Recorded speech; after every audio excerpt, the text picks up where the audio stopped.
कारंजा शेलूबाजार मार्गावरील मांडवा फाट्यावर दोन दुचाकींची समोरासमोर अत्यंत भीषण धडक झाल्याची घटना घडली आहे।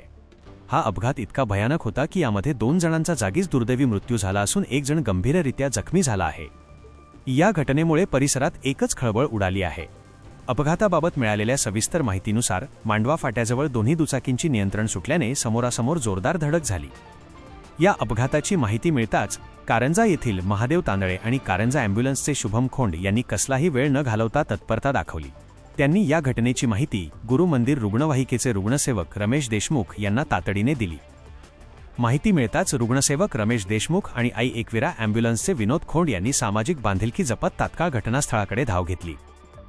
घटनास्थळी पोहोचून त्यांनी अत्यंत वेगाने मदतकार्य सुरू केले आणि गंभीर जखमी झालेल्या रुग्णाला पुढील उपचारासाठी कारंजा येथील उपजिल्हा रुग्णालयात दाखल केले।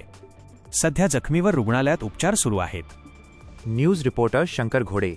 अशा नवनवीन बातम्यांसाठी चॅनलला सबस्क्राइब करा आणि पाहत रहा MH न्यूज मराठी।